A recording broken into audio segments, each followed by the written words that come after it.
नमस्कार दोस्तों, कैसे हैं आप लोग। एक और लक्ष्मीकांत की वीडियो में आपका स्वागत है। चैप्टर नंबर 73 चल रहा है यहाँ पे, और यहाँ पे हम लोग बात करेंगे किसके बारे में, इलेक्टोरल रिफॉर्म्स आफ्टर 1996, और कुछ हद तक इलेक्टोरल रिफॉर्म्स सिंस 2010 को भी हम लोग यहाँ पे शुरू कर देंगे। पूरा तो खत्म नहीं हो सकता, जो कि काफी बड़ा है और थोड़ा सा ट्रिकी है, तो समझने में समय लग जाता है।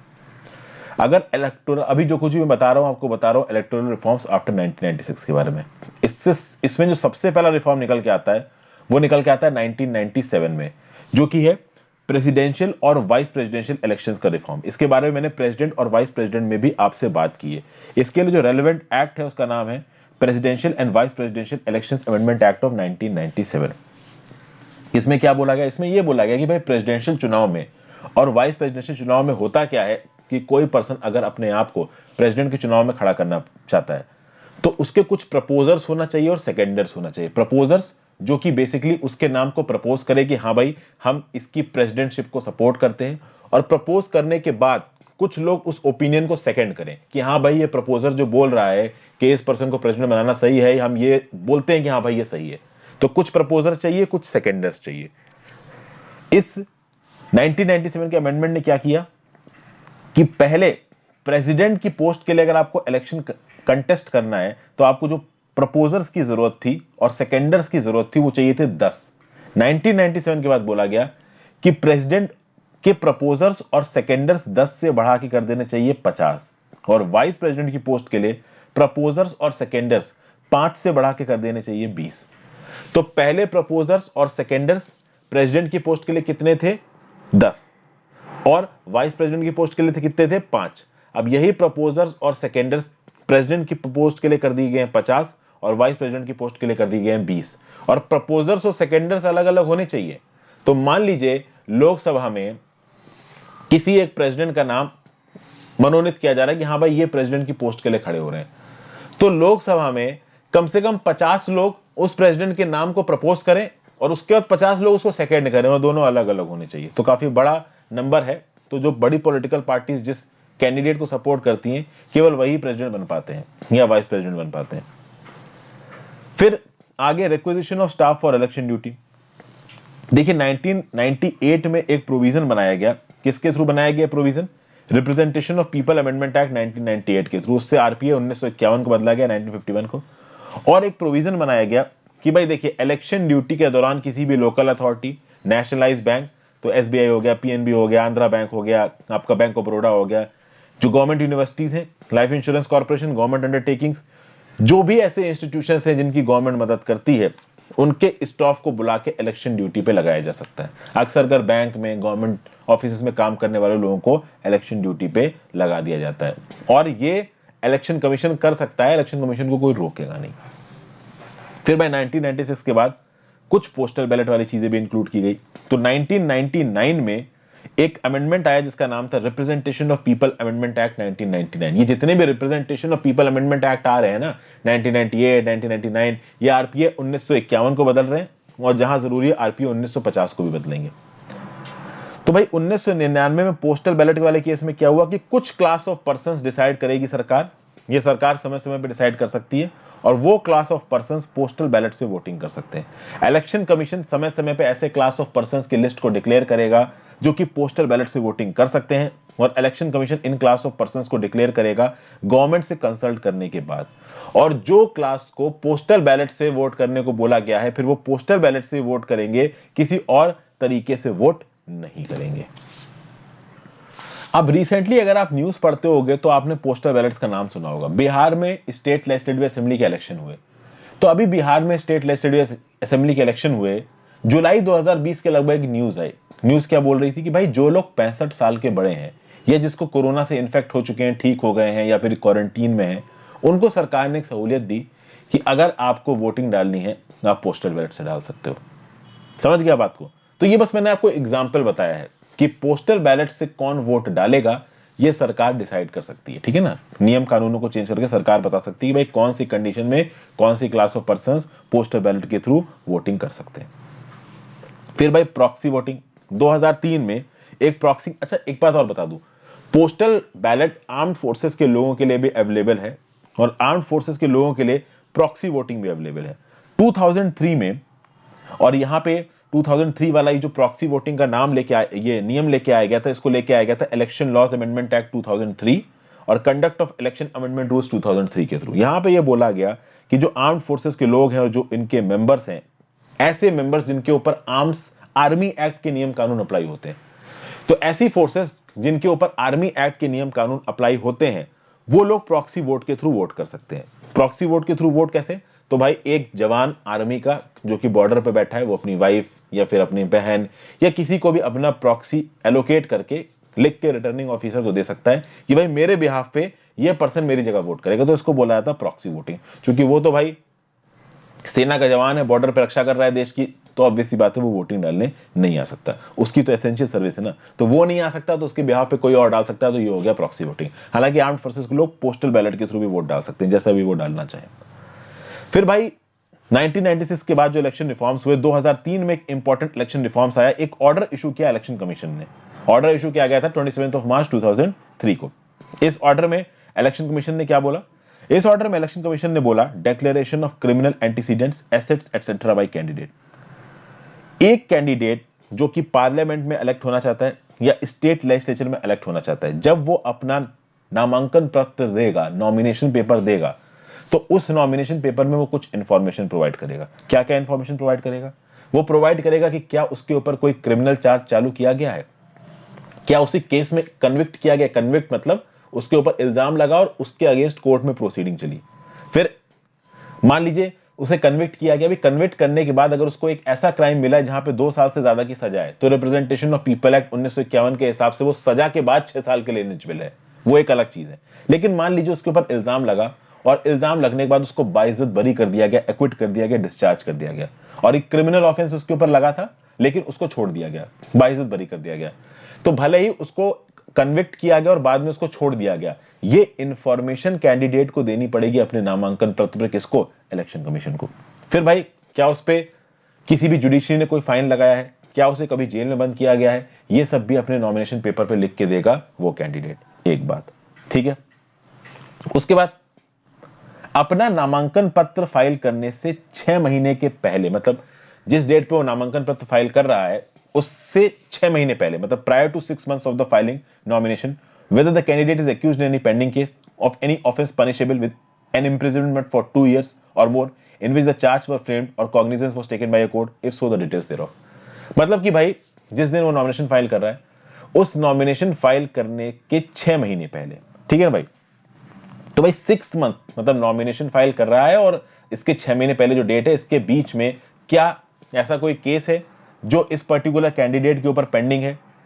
क्या उस केस में जो सजा है वो 2 साल से ज्यादा की सजा है? अगर उस केस में इस पर्टिकुलर पर्सन को गिल्टी माना जाता है, तो इन सब चीजों की रिक्वायरमेंट भी, जानकारी भी उस पर्टिकुलर कैंडिडेट को इलेक्शन कमीशन को देनी पड़ेगी। फिर इस कैंडिडेट के पास immovable assets, movable assets, bank balances कितने हैं, ये सब बताने पड़ेंगे। इमूवेबल एसेट्स में आपकी प्रॉपर्टी आ जाती है, मूवेबल एसेट्स में आपके गहने वगैरह ये सब चीजें आ जाती हैं, ठीक है ना। तो कैंडिडेट के एसेट्स और उसके स्पाउस के एसेट्स, यानी उसकी वाइफ के एसेट्स, और अगर लेडी है तो उसके हस्बैंड के एसेट्स और उनके बच्चों के एसेट्स, ठीक है ना, जो उनके ऊपर डिपेंडेंट, अगर उनके माँ बाप उनके ऊपर डिपेंडेंट है उनके एसेट्स भी देने पड़ेंगे।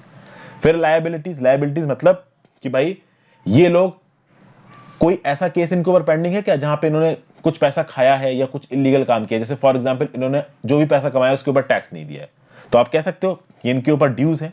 फिर इन्होंने किसी गवर्नमेंट कॉन्ट्रैक्ट को उठाया या किसी भी बिजनेस में इन्वॉल्व हुए और वहां पे ये पैसा खा गए सरकार का, तो अगर पब्लिक फाइनेंशियल इंस्टीट्यूशंस में इनके ऊपर किसी भी प्रकार का ड्यू बाकी है, तो ये उनकी लायबिलिटी हुई, और इस लायबिलिटी के बारे में जानकारी इनको अपने नामांकन पत्र में लिखनी पड़ेगी।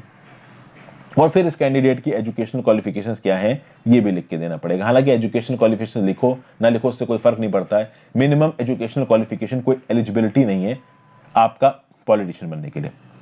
अगर फॉल्स इंफॉर्मेशन दी गई है आपके नामांकन पत्र में, एफिडेविट में, तो ये एक इलेक्टोरल ऑफेंस माना जाएगा, और अगर ये प्रूव हो जाता है कि आपने फॉल्स इंफॉर्मेशन दी है, आपको 6 महीने की सजा हो सकती है, फाइन हो सकता है, ये दोनों हो सकते हैं, ठीक है भाई। फिर 1996 में के बाद जो आपके चेंजेस हुए थे, उसमें कुछ चेंजेस राज्यसभा के इलेक्शंस में भी किए गए हैं। ये किए गए हैं representation of people amendment act 2003 के थ्रू। राज्यसभा में जो लोग इलेक्ट होते थे उनमें कुछ चेंजेस किए गए। क्या चेंजेस किए गए? पहले क्या होता था कि अगर आपको राज्यसभा का मेंबर बनना है और राज्यसभा के इलेक्शन में खड़े होना है, तो जिस स्टेट से आप राज्यसभा के मेंबर बन रहे हो उसी स्टेट के वोटर होने चाहिए आप। तो अगर आप सिक्किम से खड़े हो रहे हो या फिर आप मान लीजिए राजस्थान से खड़े हो रहे हो राज्यसभा के लिए, तो राजस्थान से राज्यसभा में खड़े होने के लिए आपको राजस्थान में ही एक वोटर होना जरूरी है, फिर आप यूपी में वोटर नहीं हो सकते। तो आप एज अ वोटर रजिस्टर्ड हो यूपी की कॉन्स्टिट्यूएंसी में और राजस्थान से आप राज्यसभा की सीट नहीं लड़ सकते। ये बदल दिया गया 2003 में। 2003 में बोला गया कि डोमिसाइल और रेजिडेंसी रिक्वायरमेंट कोई रिक्वायरमेंट नहीं है, आप देश की किसी भी पार्लियामेंट्री कॉन्स्टिट्यूएंसी में अगर वोटर रजिस्टर्ड हो, आप किसी भी स्टेट के राज्यसभा की सीट के लिए लड़ सकते हो अगर आपको इलेक्ट किया जाता है तो। ओके, दूसरी चीज, राज्यसभा के इलेक्शंस में क्या बदली गई? Open ballot system. पहले राज्यसभा में जो वोटिंग पड़ती थी वो सीक्रेट बैलेट सिस्टम से पड़ती थी। सीक्रेट बैलेट सिस्टम मतलब देखिए राज्यसभा के मेंबर्स को कैसे चुना जाएगा। जैसे यूपी में राज्यसभा के इलेक्शन चल रहे हैं, यूपी से राज्यसभा में 5-6 लोगों को जाना है, मान लीजिए इलेक्शन चल रहे हैं, तो पहले इलेक्शन सीक्रेट बैलेट से होते थे, यानी बैलेट पेपर में आप किसका नाम लिख के डाल रहे हो ये किसी को बताया नहीं जाएगा। बाद में क्या किया गया, इसको ओपन बैलेट सिस्टम कर दिया गया। क्योंकि होता यह था कि मान लीजिए यूपी में 3 इंपॉर्टेंट पॉलिटिकल पार्टी हैं, सपा पार्टी, बसपा पार्टी और आपकी कांग्रेस पार्टी, और सपा पार्टी की सबसे ज्यादा मेजॉरिटी, और मान लीजिए सपा पार्टी ने अपने कैंडिडेट्स को बोला कि इस पर्सन को राज्यसभा में भेजना है, लेकिन बसपा पार्टी के किसी मेंबर ने उस सपा पार्टी के एमएलए को 2 करोड़ रुपए दे दिया और बोला कि तुम भाई हमारे वाले कैंडिडेट को वोट दे देना। तो यहां पे करप्शन चलता था और सीक्रेट बैलेट सिस्टम में पता नहीं चल पाता था कि भाई वो पर्टिकुलर मेंबर किसको वोट दे रहा है। इस करप्शन को हटाने के लिए ओपन बैलेट सिस्टम हो गया। तो भाई हर पॉलिटिकल पार्टी अपना एक बंदा अपॉइंट करेगी, जब भी कोई एमएलए वोट डालेगा तो वोट डालने के बाद उसने किस कैंडिडेट को वोट डाला उसका नाम उसको दिखाना पड़ेगा उस पर्टिकुलर पर्सन को, जो उस पार्टी ने अपॉइंट किया, चेक करने के लिए। ठीक है, समझ गए आप बात को? तो पहले राज्यसभा में एक particular member of legislative assembly किस पर्सन को राज्यसभा में चुनने के लिए वोट दे रहा है पता नहीं चलता था, अब पता चलता है जो कि ओपन बैलेट सिस्टम है। तो किसी भी प्रकार का करप्शन और इस तरीके की जो पैसों की धांधली चलती है वो बंद हो गई। ठीक है भाई। उसके बाद एग्जेम्पशन ऑफ ट्रेवलिंग एक्सपेंडिचर 2003 में कुछ और चेंजेस किए गए। ये एक्सपेंडिचर से रिलेटेड किए गए, इसको बोला जाता है election and other related loss amendment act 2003। इसमें क्या किया गया, इसमें यह बोला गया कि भाई जब भी इलेक्शन की कैंपेनिंग चल रही होती तो उस पर्टिकुलर पॉलिटिकल पार्टी के जो दिग्गज नेता होते हैं वो एक जगह से दूसरी जगह जाके कैंपेनिंग करते हैं। तो इस कैंपेनिंग के दौरान अगर वो एक जगह से दूसरी जगह जाके ट्रेवल कर रहे हैं तो उस ट्रेवलिंग में जो खर्चा आएगा ना उसको इलेक्शन एक्सपेंसेस में नहीं जोड़ा जाएगा। ठीक है। फिर फी सप्लाई ऑफ इलेक्टोरल रोल्स 2003 के इसी प्रोविजन से क्या बोला गया, कौन से प्रोविजन की बात हो रही, जो ट्रेवलिंग एक्सपेंडिचर मैंने बताया था, elections and other laws amendment act 2003। तो इसी अमेंडमेंट एक्ट से यह बोला गया कि भैया देखिए जितनी भी रिकॉग्नाइज्ड पॉलिटिकल पार्टीज हैं लोकसभा के इलेक्शंस में और असेंबली के इलेक्शंस में, रिकॉग्नाइज्ड पॉलिटिकल पार्टीज मतलब जो नेशनल पार्टीज की तरह रिकॉग्नाइज्ड है या स्टेट पार्टी की तरह रिकॉग्नाइज्ड है। और नेशनल पार्टीज की तरह आप किस बेसिस पे रिकॉग्नाइज होंगे, स्टेट पार्टीज की तरह आप किस बेसिस पे रिकॉग्नाइज होंगे, ये मैं पहले बता चुका हूं, लाइन से वीडियो देखिए अगर नहीं देखिए तो देखिए, वेल एंड गुड। तो भाई रिकॉग्नाइज्ड पॉलिटिकल पार्टीज को लोकसभा के इलेक्शन में और असेंबली इलेक्शंस में इलेक्टोरल रोल की पूरी एक कॉपी मिलेगी और भी इलेक्शन कमीशन ऑफ इंडिया की तरफ से कुछ मदद मिलेगी ताकि वो अपने कैंपेन को प्रॉपर तरीके से चला पाए। कैंपेन मतलब कि भाई ये पॉलिटिकल पार्टीज जगह जगह पे जाके अपने बैनर लगाती हैं, गाड़ियों में जा जाके इनके नेता भाषण देते हैं, हम आपके लिए ये करेंगे, इलेक्शन मैनिफेस्टो बांटा जाता है। तो इन सब चीजों में इलेक्शन कमीशन ऑफ इंडिया इन रिकॉग्नाइज्ड पार्टीज को मदद देती है। ठीक है भाई। उसके बाद parties entitled to accept contribution 2003 में एक और चेंज किए गए, ये वही वाला एक्ट है आपका election and other related loss amendment act 2003।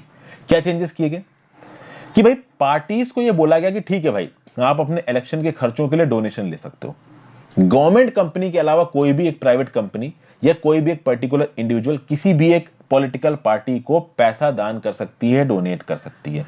शर्त यह है कि अगर पैसा एक आदमी 20,000 रुपए से ज्यादा डोनेट कर रहा है तो कहीं ना कहीं इलेक्शन कमीशन को उस पर्टिकुलर पर्सन की जानकारी देनी पड़ेगी, अगर उस पॉलिटिकल पार्टी को नहीं, उस पर्सन को जो पैसा डोनेट कर रहा है उसको अगर इनकम टैक्स रिलीफ चाहिए। देखिए समझिए बात को, इलेक्शन कमीशन के पास इंफॉर्मेशन होनी चाहिए कि भाई ठीक है पैसा तो नहीं चल रहा है, अभी पॉलिटिकल पार्टीज के पास पैसा कहां से आएगा, तो प्राइवेट फंडिंग से पैसा आएगा। पॉलिटिशियंस के पास अच्छा खासा पैसा होता है, इलेक्शन में अच्छा खासा पैसा खत्म होता है, ये सबको पता है।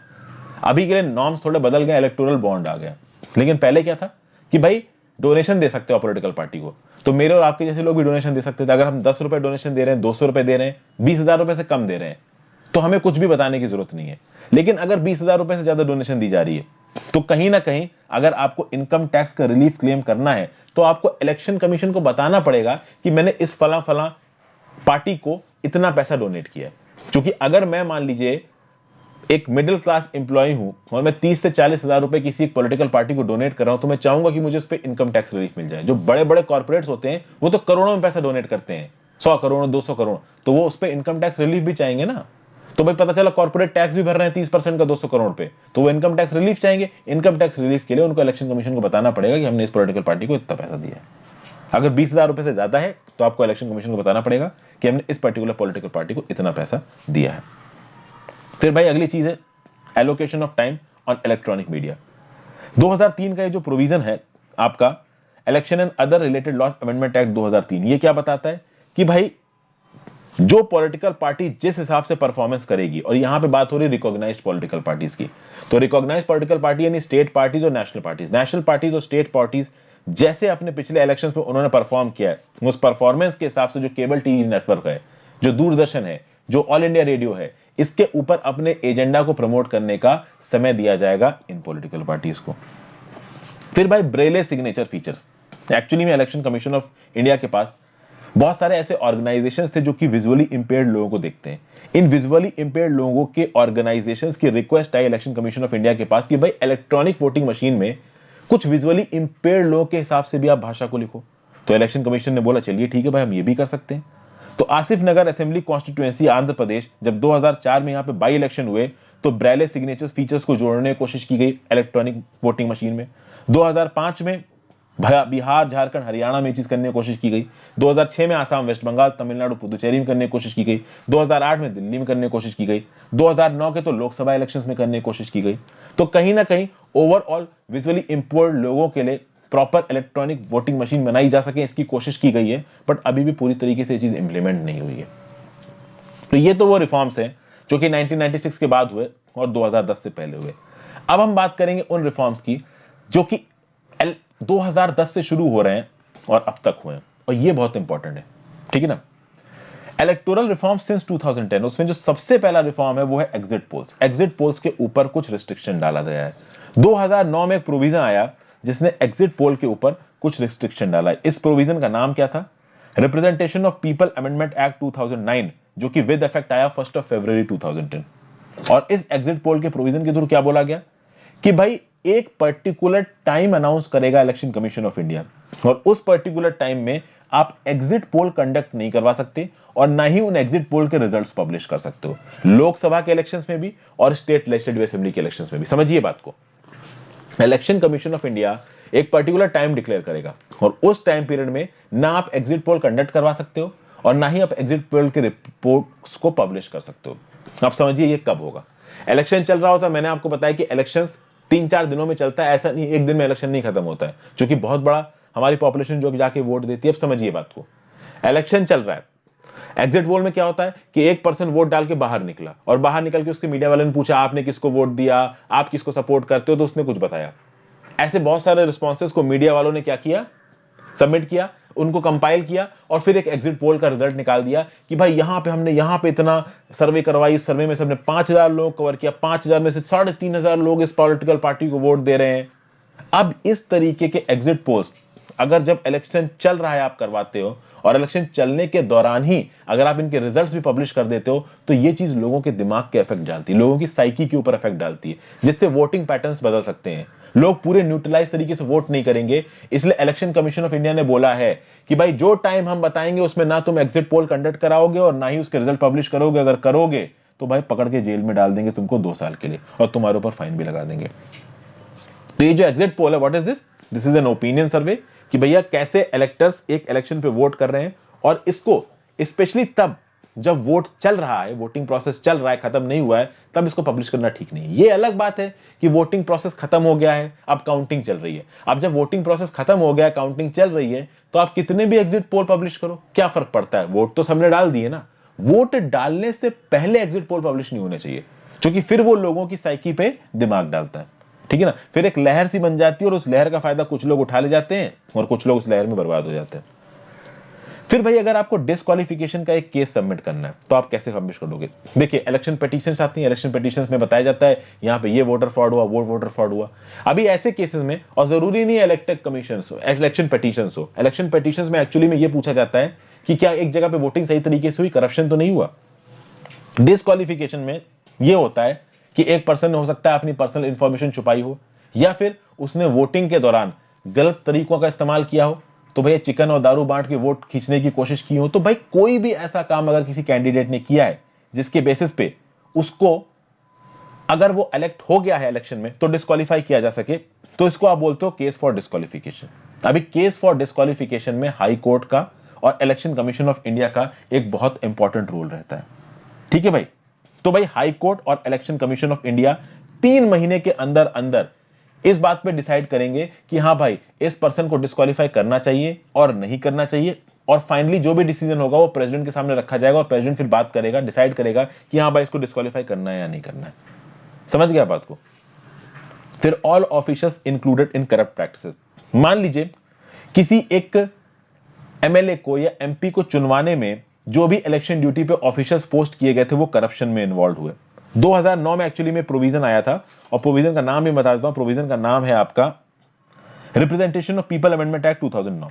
तो ये प्रोविजन क्या बोलता है? ये प्रोविजन ये बोलता है कि भाई देखिए, जो लोग भी इलेक्शन ड्यूटी पे लगाए गए थे, चाहे वो गवर्नमेंट सर्वेंट हो चाहे वो गवर्नमेंट सर्वेंट ना हो, उससे फर्क नहीं पड़ता, अगर उन्होंने किसी भी प्रकार से एक कैंडिडेट की गलत तरीके से जीतने में मदद की है तो उसके खिलाफ भी प्रोसीडिंग्स चलाई जा सकती हैं, उसके खिलाफ भी डिसिप्लिनरी एक्शन लिया जा सकता है। ठीक है भाई, तो करप्ट प्रैक्टिसेस में इन्वॉल्व होने वाले जितने भी लोग हैं सबके खिलाफ एक्शन लिया जा सकता है। फिर नॉन सीरियस कैंडिडेट्स को हटाने के लिए सिक्योरिटी डिपॉजिट बढ़ा दिया गया। तो पहले अगर आपको लोकसभा का इलेक्शन कंडक्ट करना है तो आपको सिक्योरिटी डिपॉजिट देना पड़ता था 10,000 रुपए। ठीक है, अगर आप जनरल कैटेगरी के हो, और अगर आप SC ST कैंडिडेट हो तो 5,000 रुपए देने पड़ते थे। 2009 में जनरल कैटेगरी के लिए ये लोकसभा वाले इलेक्शन में 10,000 के सिक्योरिटी डिपॉजिट को बढ़ा के 25,000 कर दिया गया, और SC ST कैंडिडेट्स के लिए 5,000 वाले डिपॉजिट को बढ़ा के 12,500 रुपए कर दिया गया। सिमिलरली अगर आप स्टेट लेजिस्लेटिव असेंबली में आ जाओ तो पहले जनरल कैंडिडेट्स के लिए 5,000 रुपए का डिपॉजिट था, और SC ST कैंडिडेट्स के लिए 2,500 रुपए का डिपॉजिट था। 2009 में जनरल कैंडिडेट्स के लिए SLA में जो 5,000 का डिपॉजिट था उसको बढ़ा के 10,000 कर दिया गया, और SC ST कैंडिडेट्स के लिए जो 2,500 का डिपॉजिट था उसको बढ़ा के 5,000 कर दिया गया। फिर भाई appellate authority with in the district. मैंने आपको बताया था कि इलेक्टोरल रजिस्ट्रेशन ऑफिसर्स होते हैं। इन इलेक्टोरल रजिस्ट्रेशन ऑफिसर्स का काम क्या होता है कि भाई एक पर्सन वोट डालने के लिए एलिजिबल है या नहीं है, उसको वोटर की तरह वहां पे एनरोल करना, ये काम होता है आपका इलेक्टोरल रजिस्ट्रेशन ऑफिसर्स का।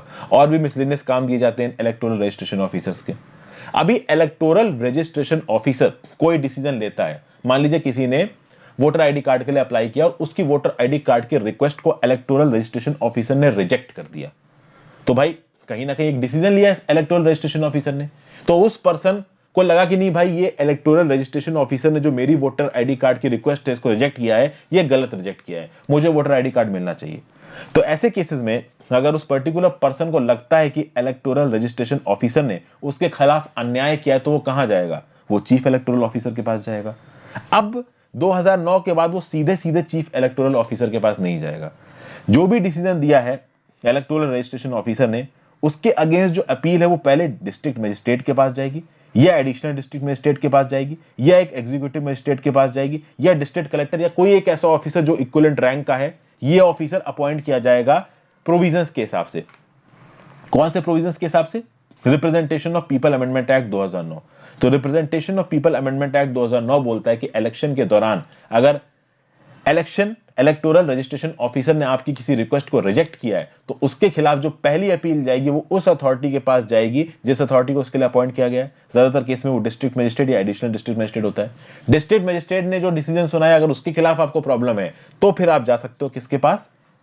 चीफ इलेक्टोरल ऑफिसर के पास। पहले इलेक्टोरल रजिस्ट्रेशन ऑफिसर जो भी डिसीजन देता था, उसके बाद सीधे लोग चीफ इलेक्टोरल ऑफिसर के पास जाते थे। पहले इलेक्टोरल रजिस्ट्रेशन ऑफिसर जो भी डिसीजन देता था, सीधे अपील जाती थी चीफ इलेक्टोरल ऑफिसर के पास। अब सीधे अपील चीफ इलेक्टोरल ऑफिसर के पास नहीं जाती, पहले अपील जाएगी डिस्ट्रिक्ट मजिस्ट्रेट या एडिशनल डिस्ट्रिक्ट मजिस्ट्रेट के पास, और उसके बाद जाएगी किसके पास? चीफ इलेक्टोरल ऑफिसर के पास। ठीक है, फिर बात करते हैं voting rights to citizens of India living abroad. ठीक है भाई, अब यहां पे क्या बोला जा रहा है कि भैया जो लोग देश के बाहर रह रहे हैं, अब जो लोग देश के बाहर रह रहे हैं भाई कहीं ना कहीं वो डिसएडवांटेज है। पहली बात तो voting right to citizens living abroad, ये किसके थ्रू लाया गया? ये representation of people amendment act 2010 के थ्रू लाया गया, जो कि एनफोर्स होगा 10 फरवरी 2011 को। इसमें क्या बोला गया? इसमें बोला गया कि भाई जो लोग देश के बाहर रहते हैं, जिनके इलेक्टोरल रोल पे नाम नहीं है किसी भी वजह से, उनको वोट डालने का अधिकार होना चाहिए। तो ऐसा सिटीजन ऑफ इंडिया जो कि अपने पढ़ाई की वजह से, एम्प्लॉयमेंट की वजह से या किसी और वजह से जाके फॉरेन में रह रहा है, अपनी फैमिली की वजह से, तो हस्बैंड की जॉब वहां लग गई तो वाइफ वहां चली गई, तो अभी इन लोगों को भी अधिकार है कि वो देश के इलेक्टोरल प्रोसेस में पार्टिसिपेट कर सके। अब मान लीजिए इनका नाम इलेक्टोरल रोल में नहीं है, तो भाई ये 2010 वाले एक्ट के थ्रू बोला गया कि भाई इनका नाम इलेक्टोरल रोल में जोड़ा जाए अगर इन्होंने दूसरी कंट्री की सिटीजनशिप को एक्वायर नहीं किया है। तो मान लीजिए एक पर्सन यूएसए में जाके रह रहा है और यूएसए में टेम्परेरी रह रहा है, वो एनआरआई है, वो वापस इंडिया आएगा, तो ऑब्वियस सी बात है उसने यूएसए की सिटीजनशिप अभी के लिए एक्वायर नहीं की है, तो ऐसे केस में वो इंडिया का ही नागरिक है और एज एन इंडियन नागरिक वो वोट डाल सकता है, तो उसका नाम इलेक्टोरल रोल में इंक्लूड किया जाएगा। ठीक है भाई, और इलेक्टोरल रोल में इंक्लूड किया जाएगा मतलब वो पार्लियामेंट्री और असेंबली कॉन्स्टिट्यूएंसी में वोट डाल सकता है। बट प्रॉब्लम ये थी कि वोट डालने के लिए उसको इंडिया में आना पड़ेगा, ये एक बहुत बड़ी प्रॉब्लम थी। इसको भी अभी सॉल्व करने की कोशिश की जा रही है, अभी सॉल्व हुआ नहीं है ये मैटर, समझ गए बात को। अभी भी ये होता है कि जो फॉरेन में लोग रहते हैं वो यार कैसे वोट डालेंगे, उनको तो भाई इंडिया में आके वोट डालना पड़ेगा। अब कोई यूएसए में रह रहा है तो क्या 80,000 रुपए खत्म करके इंडिया आएगा जाएगा वोट डालने के लिए? ऑब्वियस सी बात है वो नहीं आएगा, इतना पैसा कोई भी खत्म नहीं करेगा। तो इसीलिए जो रिमोट वोटिंग प्रोजेक्ट है ना ब्लॉकचेन वाला, इसको टेस्ट कर रहा है इंडिया अभी, इलेक्शन कमीशन हमारा। हो सकता है कि कल की डेट में ब्लॉकचेन टेक्नोलॉजी वाला रिमोट वोटिंग प्रोजेक्ट या पोस्टल बैलेट्स को फॉरेन सिटीजंस के लिए इंट्रोड्यूस कर दिया जाए। ठीक है, 2010 में तो ये किया गया कि जो लोग देश के बाहर रह रहे हैं उनका नाम इलेक्टोरल रोल में जोड़ा जाएगा, उनको भी वोट डालने का अधिकार दिया जाएगा। ये अलग बात है कि वोट डालने के लिए तो उनको इंडिया में ही आना पड़ेगा, ठीक है ना, वहां बैठे बैठे नहीं डाल सकते। फिर भाई ऑनलाइन इनरोलमेंट इन इलेक्टोरल रोल, अगर आपको अपना नाम इलेक्टोरल रोल में अपडेट करवाना है तो आपको जाने की जरूरत नहीं है इलेक्शन कमीशन के ऑफिसेज में। 2013 में एक प्रोविजन लाया गया जिसमें बोला गया कि ऑनलाइन एप्लीकेशंस आप भर सकते हो और गवर्नमेंट से रिक्वेस्ट कर सकते हो कि मेरे नाम को इलेक्टोरल रोल में अपडेट किया जाए। ठीक है भाई, इसके लिए सेंट्रल गवर्नमेंट ने इलेक्शन कमीशन के साथ डिस्कस करके रूल्स बनाए जिनको बोला गया registration of the electors amendment rules 2013। In rules ने रजिस्ट्रेशन ऑफ इलेक्टर्स रूल्स 1960 में कुछ चेंजेस किए हैं। अब ये बहुत स्पेसिफिक पॉइंट्स हैं, इतना स्पेसिफिक में घुसने की जरूरत नहीं है। और फाइनली आते हैं नोटा के ऑप्शन पे, none of the above option. 2013 में जब ये नोटा ऑप्शन आया था उस समय पे इसकी काफी चर्चा हुई थी। हुआ यह है कि सुप्रीम कोर्ट के कहने पे सुप्रीम कोर्ट ने इलेक्शन कमीशन को डायरेक्शंस दिए 2013 में। क्या डायरेक्शंस दिए कि जो आपकी ये ईवीएम है ना, इलेक्ट्रॉनिक वोटिंग मशीन है ना, इसमें नन ऑफ द अबव का भी ऑप्शन दीजिए। कहने का मतलब क्या है कि जो लोग वोट डालने आ रहे हैं अगर उनको कोई भी कैंडिडेट वर्थ नहीं लग रहा है तो वो none of the above option दबा के ये बता सकते हैं कि जितने भी लोग वोट डाल रहे हैं, वोटिंग में खड़े हैं, कंटेस्ट कर रहे हैं, इनमें से एक भी लायक नहीं है उस वोटर के हिसाब से जो वोट डाल रहा है। समझ गए बात को। और ये काम वोट डालने वाले सीक्रेसी के साथ कर सकते हैं, उनकी सीक्रेसी वॉयलेट नहीं होगी। समझ गए आप बात को। मतलब कि none of the above option मतलब हम सारे कैंडिडेट्स को रिजेक्ट कर रहे हैं। तो मैं अगर नोटा वोट डाल के आता हूं, मैं सारे कैंडिडेट्स को रिजेक्ट कर रहा हूं, मतलब मेरे हिसाब से इनमें से कोई भी कैंडिडेट जीतने के लायक नहीं है। और ये मैं करूंगा तो मेरी सीक्रेसी को मेंटेन रखा जाएगा, मतलब ये किसी को पता नहीं चलेगा कि मैं नोटा का वोट डाल के आया हूं। फाइनल रिजल्ट में मालूम पड़ेगा कि हाँ भाई इतने % लोगों ने नोटा किया है। ठीक है, अब अगर आप बात करो तो नोटा के प्रोविजंस को स्टेट लेजिस्लेटिव असेंबली के जब इलेक्शंस हुए छत्तीसगढ़, मध्य प्रदेश, मिजोरम, दिल्ली, राजस्थान 2013 में इस्तेमाल किया गया। 2014 में जो लोकसभा के इलेक्शंस हुए उसमें इस्तेमाल किया गया। 2014 में जो लेजिस्लेटिव असेंबली के इलेक्शन हुए आंध्र प्रदेश, अरुणाचल प्रदेश, उड़ीसा, सिक्किम, उसमें इस्तेमाल किया गया। और यहां पे लोगों ने नोटा डाला। लेकिन नोटा की एक खामी है। होता क्या है, मान लीजिए 100 वोट्स डाले गए, अभी 100 में से मान लीजिए 25 नोटा थे तो 75 बचे, तो total number of valid votes कितने होंगे? 100 होंगे? नहीं, 75 होंगे। वैलिड वोट्स में भी नोटा काउंट नहीं होता है। सिक्योरिटी डिपॉजिट तक आपका जब्त नहीं होगा। समझ गया बात को। तो सिक्योरिटी डिपॉजिट के लिए अगर टोटल नंबर ऑफ वोट्स आपको काउंट करने हैं तो नोटा वाले वोट्स को हटा के काउंट किया जाएगा। ठीक है ना भाई। और मान लीजिए कि एक जगह पे 100 वैलिड वोट्स पड़े, उसमें से 25 नोटा के थे तो बचे 75, तो इन 75 में से जो कैंडिडेट सबसे ज्यादा ले जाएगा वही जीत जाएगा। तो इर्रिस्पेक्टिव ऑफ द फैक्ट कि एक कॉन्स्टिट्यूएंसी में 1 लाख लोग वोट डाल रहे हैं और इस 1 लाख लोगों में से 50,000 तो नोटा डाल देते हैं और 50,000 लोग वैलिड वोट डालते हैं, उसमें से मान लीजिए मैक्सिमम वाला 20,000 ले गया और बाकी लोग 10,000 लेके जा रहे हैं, तो 20,000 वाला जीत जाएगा। सोचिए 1 लाख वोट पड़े और अगर सबसे ज्यादा वोट पाने वाला सिर्फ 20,000 पा रहा है तो वो भी विनर डिक्लेयर कर दिया जाएगा। मतलब नोटा की कोई, आप कह सकते हो, ग्राउंड लेवल पे यूजेबिलिटी नहीं है। बस ये बात दिखा रहा है कि जो वोटर्स है ना, they are not happy with the candidates. बस इतना ही पता चल रहा है इससे। और नोटा को इंक्लूड करने के लिए बहुत पहले से बात चल रही थी। 2001 में इलेक्शन कमीशन ऑफ इंडिया ने सरकार को एक प्रपोजल भेजा था कि आप लॉ को अमेंड करिए और एक ऐसे वोट का प्रोविजन डालिए जिसको आप बोलोगे न्यूट्रल वोट प्रोविजंस, यानी कि वो लोग जो किसी भी कैंडिडेट के लिए वोट नहीं करना चाहते हैं वो ना करें, वो अपना न्यूट्रल वोट डाल सकते हैं। 2001 में इलेक्शन कमीशन ऑफ इंडिया ने बात बोल दी थी। 2004 में PUCL, people's union for civil liberties ने एक पिटीशन फाइल की और ये बोला कि भाई लोगों को नोटा का ऑप्शन देना चाहिए और सीक्रेसी के साथ देना चाहिए। फाइनली 2013 में सुप्रीम कोर्ट ने ये इंस्ट्रक्शंस दिए कि नहीं भाई, नोटा ऑप्शन होना चाहिए। ठीक है भाई, तो ये था पूरा एनालिसिस दोस्तों। अगली वीडियो में बाकी रिफॉर्म्स को हम लोग खत्म करेंगे और फिर ये इलेक्टोरल रिफॉर्म्स वाला चैप्टर खत्म हो जाएगा and then we will move on to our 74th chapter जो कि है वोटिंग बिहेवियर के बारे में। Thank you for watching, have a great day.